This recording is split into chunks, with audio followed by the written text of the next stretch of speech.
IPL మొదలవుతోందంటే చాలు గత 4-5 ఏళ్లుగా ధోని గురించి మాట్లాడుతూ ఉన్నాం కదా. ధోని ఈ ఏడాదైనా రిటైర్ అవుతాడా అని కొందరు అంటా ఉంటే ధోని ప్లాన్ ఏంటి అని ఇంకొందరు మాట్లాడుతున్నారు. ధోని గురించి ఇంకా అవసరమా అని అనేవాళ్ళు కూడా ఉన్నారు కదా. 44 ఏళ్ళు వచ్చినాయి, హెయిర్ డై యాడ్లు కూడా చేస్తా ఉన్నాడు. నేచురల్ లుకింగ్ కలర్ కి నమ్మదగిన సీక్రెట్. అయినా సరే ఇప్పటికీ ఒక ప్లేయర్ కాంపిటేటివ్ క్రికెట్ ఆడడం అంటే ఎంత స్పెషల్. ధోనికి ఇంత రిలవెన్స్ అండ్ ఫిజికల్ ఎబిలిటీ ఎలా వచ్చింది? ధోనితో పాటు కలిసి ఆడిన వాళ్ళు గంభీర్లాగా కోచ్లు అయ్యారు, ఇండివిజువల్గా అకాడమీలు నడుపుతున్నారు. ఇంకొందరైతే ఆటకు దూరంగా పర్సనల్ యావిగేషన్స్ లో ఉన్నారు 10 ఏళ్ల నుంచి. కానీ ధోని మాత్రం ఇప్పటికే ఆడుతూనే ఉన్నాడు. ఏదో రకంగా మన ఆలోచనల్ని, ఆటని ఇంపాక్ట్ చేస్తూనే ఉన్నాడు కదా.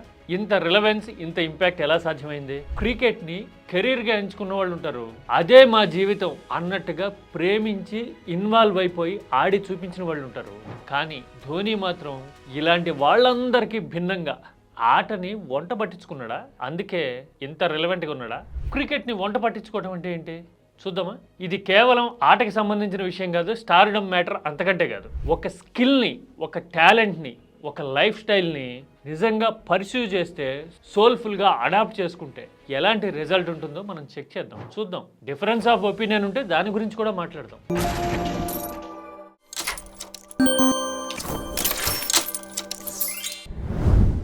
ఐపీఎల్ వచ్చిందంటే చాలు క్రికెట్ గురించే మాట్లాడుకుంటూ ఉంటాం కదా. క్రికెట్ మీదే డిబేట్ జరుగుతూ ఉంటుంది, క్రికెట్ మీదే ఆర్గ్యుమెంట్ జరుగుతూ ఉంటుంది. ఇవాళ రేపట్లో చాలా మంది పిల్లగాళ్ళు అయితే ఫ్రాంచైజీల వారీగా, టీమ్స్ వారీగా, సిటీల వారీగా విడిపోయి కొట్లాడుకుంటూ ఉంటారు. పక్క పక్కన ఇళ్ళోళ్ళు కూడా ఓ కుర్రాడు బెంగళూరుని సపోర్ట్ చేస్తే ఇంకో కుర్రాడు ముంబైనో హైదరాబాద్నో సపోర్ట్ చేసి ఫ్యాన్ వార్ చేసుకునే పరిస్థితులు కదా. చాలా ట్రిక్కీ సిచ్యువేషన్. ఫాల్స్ ప్రెస్టేజ్ని ఐపీఎల్ తీసుకొచ్చేసింది, మన మీద రుద్దేసింది, మనల్ని మార్చేసింది. అఫ్ కోర్స్ ఎంటర్టైన్మెంట్ కోసం ఏదైనా చేస్తాం కాబట్టి that is part and parcel of our regular life. Yearly ఒక 3 నెలలో 4 నెలల్లో ఇదే పని మీద చాలా ఫోకస్డ్గా ఉంటున్న వాళ్ళు చాలా మంది మనలో కదా. కానీ క్రికెట్ని ప్రేమించి ఎంటర్టైన్మెంట్ కంటే కూడా ఎక్కువ దానిలో ఉన్న ఎసెన్స్ని, ఇంపాక్ట్ని అర్థం చేసుకునే వాళ్ళు కూడా మనలో కొంతమంది ఉంటారు కదా. అలాంటి వాళ్ళ పాయింట్ ఆఫ్ వ్యూ నుంచి చూస్తే మహేంద్ర సింగ్ ధోని స్పెషాలిటీ ఏంటి? ఇంత లాంగ్విటీ ఎలా వచ్చింది ధోనికి? ఇంత రిలవెన్స్ ఎలా వచ్చింది? ఎంత లాంగ్విటీ? ధోనికి ఇప్పుడు 44 ఏళ్ళు తెలుసా. అందుకే హెయిర్ డై యాడ్ చేస్తున్నా అని చెప్పాను నేను మొదట్లో. 44 ఏళ్ళు వచ్చే వరకు ఎంత హై లెవెల్ కాంపిటేటివ్ స్పిరిట్ ఉన్న లీగో గేమో ఆడలేదు కదా ఎవరు. సచిన్ కూడా గట్టిగా 40 ఏళ్ల వరకు ఆడాడేమో. అఫ్ కోర్స్ ఇంగ్లాండ్ కౌంటీ క్రికెట్లో అయితే అలెక్స్ స్టీవర్ట్ లాంటి వాళ్ళు దగ్గర 50 ఏళ్ళు వచ్చినా ఆడి ఉండొచ్చు. కానీ కౌంటీ స్టాండర్డ్, అక్కడ ఉండే మైండ్ సెట్, స్కిల్ సెట్ అంతా వేరు. వేరేస్ ఇండియాలో ఉండే కాంపిటీషన్ కానీ, కండిషన్స్ కానీ, అన్నిటికీ మించి కమర్షియల్ వాల్యూ కానీ లెక్కలోకి తీసుకుంటే అసలు ఎనార్మస్ ప్రెషర్ ఉండే గేమ్ కదా ఐపీఎల్ అనేది. 44 ఏళ్ల వయసులో ఓన్లీ ఐపీఎల్ ఆడుతూ ధోని ఇన్నేళ్ళు ఎలా సర్వైవ్ అవుతున్నాడు? What it takes physically and mentally. మార్చిలో మొదలవుతుంది, మే నెలాఖరు వరకు జరుగుతుంది అనుకుందాం. ఈ 3 నెలల కోసం 9 నెలల బాడీని రెడీ చేయాలి కదా, ప్రిపేర్డ్గా ఉండాలి కదా. ఫిట్నెస్ విషయంలో కానీ, మైండ్ సెట్ విషయంలో కానీ ఎంత కష్టం అది, ఎంత ఎఫర్ట్ కావాలి, ఎలా సాధ్యమవుతుంది? డబ్బులు వస్తున్నప్పుడు, టీం మేనేజ్మెంట్లో భాగం అయిపోయినప్పుడు చేయికి ఏం చేస్తారు అంటే కనుక చాలా చులకన భావం ఉన్నట్టు మనకి, ఆట స్పిరిట్ని అర్థం చేసుకున్నట్టు మనం. అంతే కదా, మేనేజ్మెంట్లో భాగం ఉంటే నీకు రావాల్సిన డబ్బులు వస్తాయి కదా, నువ్వు ఫీల్డ్లో దిగాల్సిన పని లేదు కదా, ఒళ్ళొంచాల్సిన పని లేదు కదా. దిగుతున్నావు అంటే అంతకు మించిన విషయం ఏదో ఉంది, అది కూడా అన్క్యాప్డ్ ప్లేయర్గా. ఇంత హిస్టరీ ఉండి, ఇన్ని ఐసీసీ ట్రోఫీలు గెలిచి, ఇంత ఫ్యాన్ ఫాలోయింగ్, స్టార్డమ్ ఉండి, ఒక అన్క్యాప్డ్ ప్లేయర్గా ఆరాట పడ్డానికి, వెంపర్లాడడానికి కారణం ఏంటి? ఇందులో ఒక పాజిటివ్ ఆస్పెక్ట్ ఏంటంటే ఒక 18-20 ఏళ్ల పాటు ఘనమైన చరిత్రను మనం నిర్మించుంటాం కదా చెన్నై సూపర్ కింగ్స్ అనే టీంకి. ఆ లెగసీని ప్రాపర్గా కంటిన్యూ చేయాలి, టార్చ్ క్యాపబుల్ ప్లేయర్కి, కెప్టెన్కి చేతిలో పెట్టాలి అనే సంకల్పం, కమిట్మెంట్ ఒకటైతే, రెండోది ఏదో రకంగా రిలవెంట్గా ఉండాలి, ఆటలో ఇన్వాల్వ్ అయి ఉండాలి అనే ఆకాంక్ష బలంగా ఉన్నట్టు కనపడుతుంది కదా. ధోనికి మిగతా వాళ్ళకి ప్రత్యేకించి కనిపించే తేడా ఇదే మొదటి నుంచి కూడా. అందుకనే మొదట్లో ఉన్న క్రికెట్ని కెరీర్గా ఎంచుకున్న వాళ్ళు ఉంటారు, స్టార్డమ్ వచ్చిన తర్వాత దాన్ని నిలబెట్టుకునేందుకు ఆరాటపడి అల్లాడిపోయే వాళ్ళు ఉంటారు.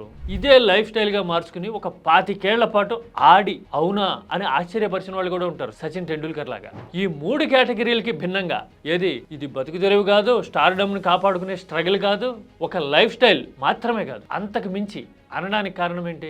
ఫ్రమ్ ద బిగినింగ్ ధోని కెరీర్ని చూస్తే అర్థమైపోద్ది. ఫ్రమ్ ద బిగినింగ్ అంటే అప్పుడెప్పుడో టార్జాన్ గెటప్లో వైజాగ్లో కొట్టిన భారీ సెంచరీ ఉంటుంది కదా వన్డేలో, అప్పటి నుంచి జర్నీ చూస్తే ధోని పోర్ట్ని ఎంబ్రేస్ చేసిన తీరు, అందిపుచ్చుకున్న తీరు చాలా పెక్యులియర్గా డిఫరెంట్గా కనపడుతుంది కదా. కెప్టెన్సీ అందుకోవడం, కాలం కలిసి వచ్చి ఇండియా సిమెంట్ శ్రీనివాసన్ బీసీసీఐని ఐసీసీని శాసిస్తున్నప్పుడు ధోని కాగడ ఒక 5-6 ఏళ్ల పాటు ఎదురు లేకుండా వెలిగింది కదా. ఆ తర్వాత విరాట్ కోహ్లీ, రోహిత్ శర్మ రైజ్ అయిన తర్వాత ధోని ప్రభ తగ్గుతూ ఉన్నప్పుడు ముందుగానే కెప్టెన్సీ వదులుకొని మెంటారింగ్ చేస్తున్నా అనే డిగ్నిటీతో చాలా గ్రాడ్యువల్గా క్రికెట్ నుంచి తప్పుకోవడం కనపడుతుంది కదా. దగ్గర నుంచి చూసిన వాళ్ళు పరిస్థితులను అర్థం చేసుకోవడం అంటారు. ఇంకా లోతుగా ఆలోచిస్తే బ్రాండ్ ఎండార్స్మెంట్లు 2 ఏళ్లకి 3 ఏళ్లకి అగ్రిమెంట్లు ఉంటాయి కాబట్టి ఆ అగ్రిమెంట్ ఎండ్ అయ్యే వరకు చాలా టాక్టికల్గా ఇండియన్ బ్లూస్లో కనిపించి ధోని తప్పుకున్నాడు. 2019 వరల్డ్ కప్ తర్వాత అదే కదా జరిగింది. అక్కడితో అయిపోయిందా? లేదు కదా. ఆటగాడిగా టీంలో ఉన్నప్పుడు టీంని నడిపించిన తీరు కానీ ఆటని ఆడిన తీరు కానీ చూస్తే ధోని మిగతా వాళ్ళకంటే ఎందుకు స్పెషల్ అర్థమవుతుంది కదా. ఎలాంటి ప్రెజర్లో అయినా తనకి మాత్రమే సాధ్యమైన కంపోజర్లో ఉండటము, ఒక విభిన్నమైన క్యాలిబర్ని చూపించటం ధోనిలో కనపడుతుంది కదా. మేనేజ్మెంట్ సపోర్ట్ చేసినప్పుడు, శ్రీనివాసన్ పైన ఉన్నప్పుడు, కెప్టెన్సీకి ఢోకాలైనప్పుడు అలా ఉంటుంది అని ఎవరన్నా అంటే అది 50%. మరి రిమైనింగ్ 50% ఏంటి? Mental ability. డెఫినెట్గా మిగతా వాళ్ళందరూ ఎమోషనల్ అయిపోతున్నప్పుడు నిక్ ఆఫ్ ద మూమెంట్, కామ్నెస్ని వదులుకుంటున్నా కూడా ధోని ఎప్పుడు నేరుగా ఫీల్డ్లో బయటపడిన సందర్భాలు ఉండవు కదా. పైగా ప్రత్యేకమైన స్కిల్ సెట్ ఉన్నట్టు అనిపిస్తుంది కదా. నాకైతే మరీ స్పెషల్గా కనపడేది స్టంపింగ్ చేస్తున్నప్పుడు గ్లౌస్ తీసేసి బేర్ హ్యాండ్తో బాల్ని పట్టుకుని స్టంప్స్ని కొట్టేవాడు ధోని. గుర్తుంటుంది కదా ఇంటర్నేషనల్ క్రికెట్లో. బహుశా అలాంటి అప్రోచ్ చాలా తక్కువ మందికి ఉంటుందేమో. ఏది బిలో మిడిల్ క్లాస్ నుంచో వచ్చి రూరల్ బ్యాక్గ్రౌండ్ నుంచి వచ్చిన వాళ్ళకి ఆ గ్రిప్లో ఉన్న ఆ పట్టు తెలుస్తుంది. అంటే కాంపిటేటివ్ క్రికెట్ హైయెస్ట్ లెవెల్లో ఆడుతున్నాం కదా అని డెలికేట్గా ఏం లేడు, ఇదే అప్రోచ్ అని, ఇలాగే ఉండాలి ఆట తీరు అని తనకి తాను గిరిగీసుకుని కూర్చోాల. డిఫైన్ చేసుకున్నాడు, తనదైన డెఫినేషన్ ఇచ్చుకున్నాడు సిచ్యువేషన్స్కి కానీ పరిస్థితులకు కానీ. ఆ గ్లౌస్ తీసి పట్టుకునే తీరు ఒక ఎగ్జాంపుల్ అంతే. అంత పెక్యులర్గా ఆటని స్టడీ చేసి ఆకలింపు చేసుకున్నాడు కాబట్టి డిఆర్ఎస్ అంటే ధోని రివ్యూ సిస్టమ్ అని చెప్పేంత యాక్యురసీ. ఏది ఫ్రాక్షన్ ఆఫ్ సెకండ్స్లో కెమెరాలు కనిపెట్టలేకపోయినా, ఫీల్డ్లో ఉన్న అంపైర్ పసిగట్టలేకపోయినా కానీ ధోని ఫీల్డ్ మొత్తాన్ని చూస్తూనే, ఆడియన్స్ హంగామాని తట్టుకుంటూనే ఇక్కడ ఏం జరుగుతుందో చాలా క్లినికల్గా పట్టుకుంటాడు అని అంటూ ఉంటారు కదా ఇప్పటికీ. అంటే ఆ ఫోకస్, కాన్సన్ట్రేషన్ అంత మైన్యూట్ ఉంటుంది అని చెప్పడానికి ఇంతకంటే రుజువు ఏమైనా ఉంటుందా కదా. అంటే ఆటని ఆడిన తీరు కానీ, ఆటలో అప్రోచ్ విషయంలో కానీ ధోని మిగతా వాళ్ళకంటే విభిన్నం. అందుకోసమే ఆటని వంట పట్టించుకున్నాడు అని చెప్పా కదా. బహుశా అలా వంట పట్టించుకోవటం వల్లే తన ఫిజికల్ లిమిటేషన్స్, ఏజ్ వారీగా వచ్చే కన్స్ట్రైన్స్ ఎన్నున్నా కానీ ఇప్పటికీ ఫీల్డ్లో కంటిన్యూ కాగలుగుతున్నాడు కదా. బహుశా కెప్టెన్సీ స్లాట్కి, చెన్నై సక్సెషన్కి సూటబుల్ ప్లేయర్ దొరికాడు, మేబీ సంజు శాంసన్ లాంటి వాళ్ళు అనుకున్నప్పుడు ధోని గుడ్ బై చెప్తాడేమో. ఎప్పుడు గుడ్ బై చెప్తాడు అనే దానికంటే కూడా ఎలాంటి ఇంపాక్ట్ చేశాడు అనేది చూస్తే గనక ఆలోచన పరంగా కానీ, ఆట పరంగా కానీ, గ్రూమింగ్ వైజ్గా కానీ, అన్నిటికీ మించి ఏజ్ డిఫైనింగ్ మూమెంట్స్ పరంగా కానీ చూస్తే ధోని ఇండియాలోనే కాదు వరల్డ్ క్రికెట్లోనే మిగతా వాళ్ళకి ఎవరికీ సాధ్యం కానీ తనకి మాత్రమే స్పెసిఫిక్గా పాసిబుల్ అయిన అప్రోచ్ని డిఫైన్ చేసుకున్నాడు, ఫాలో అయ్యాడు, మనకి చూపించాడు అని అర్థమైపోతుంది కదా. అందుకోసమే ధోనితో పాటు ఆడిన సెహ్వాగ్ తనదైన లైఫ్ స్టైల్లో స్కూళ్ళు నడుపుతూ ప్రైవేట్ లైఫ్ని ఎంజాయ్ చేస్తున్నాడు. సెహ్వాగ్తో పాటు ధోనితో పాటు ఆడిన గంభీర్ టీమిండియా కోచ్గా ఉన్నాడు. ఇప్పటికీ సమయం సందర్భం వచ్చిన ప్రతిసారి ధోని మీద కానీ ఇంకెవరి మీద అయినా రగిలిపోవడానికి రెడీగా ఉంటాడు గంభీర్. అలాగే పర్సనల్ లైఫ్లోనూ ప్రొఫెషనల్ లైఫ్లోనూ అనేక స్ట్రగుల్స్ చూసిన యువరాజ్ సింగ్ అకాడమీ నడుపుతూ యంగ్స్టర్స్ని ట్రైన్ చేస్తూ క్రికెట్తో అసోసియేట్ ఉన్నాడు. ఇలాంటి వాళ్ళందరూ తో పోలిస్తే ఎంతో డిఫరెంట్గా ధోని ఇప్పటికీ జెర్సీ వేసుకుని గ్రౌండ్లోకి దిగుతూ ఉన్నాడు.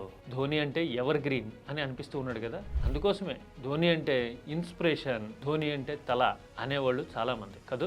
ఇంత చెప్పిన తర్వాత నువ్వు ధోని ఫ్యాన్ అయి ఉంటావు అని ఫ్యాన్ వార్ మొదలు పెట్టడానికి రెడీ అవుతారు కొంతమంది కుర్రోళ్ళు. అలాంటి వాళ్ళకి ముందే చెప్తున్నా, నాకు స్పెసిఫిక్గా ఎవరిష్టం నీకు అని అడిగితే చాలామంది ఉన్నారు. ఎంత టైట్ డెలివరీ వేసినా వికెట్లు వదిలేసి సిక్సర్ కొట్టడానికి ట్రై చేసే జయసూర్యతో మొదలుపెట్టి ఎలాంటి కండిషన్స్లో అయినా అలవాకగా ప్యాడల్ స్వీప్ అయినా, లాఫ్టెడ్ షాట్స్ అయినా ఆడే కెవిన్ పీటర్సన్ లాంటి వాళ్ళు ఉంటారు. ఇంగ్లాండ్, ఆస్ట్రేలియా పిచ్ల మీద కూడా స్పిన్తో బ్రహ్మాండంగా టర్న్ చేసిన షేన్ వార్న్ లాంటి వాళ్ళు నా ఫేవరెట్ లిస్ట్లో ఉంటారు. క్యాండీలో మురళీధరన్ని రోజంతా ఫేస్ చేసి సింహంలాగా పోరాడిన బ్రియాన్ లారా లాంటి వాళ్ళ పేర్లు ఇంకెన్నో ఉంటాయి. ఈ లిస్టు చెప్తూ ఉంటే ఇంత పొడుగుంటుంది. అందుకోసమని నేను ధోని గురించి చెప్పింది ఫేవరెటిజానికి సంబంధించిన విషయమో, లేదంటే చెన్నై సూపర్ కింగ్స్ స్పెషాలిటీ గురించి చెప్పడమో కాదు. ఆటని వంట పట్టించుకుంటే, స్కిల్ని, టాలెంట్ని జీవితానికి అప్లై చేసుకుంటే ఒక ప్లేయర్ అయినా, ఒక మనిషి అయినా ఎలా ఉంటాడు అని చెప్పడానికి ధోని ఒక లివింగ్ ఎగ్జాంపుల్ అనేది ఇక్కడ కాన్సెప్ట్. మీరు కూడా సేమ్ లైన్ మీద ఉన్న డిఫర్ అయినా ఖచ్చితంగా కామెంట్ చేయండి. ఒపీనియన్ ఏదైనా కానీ మనం డిస్కస్ చేద్దాం.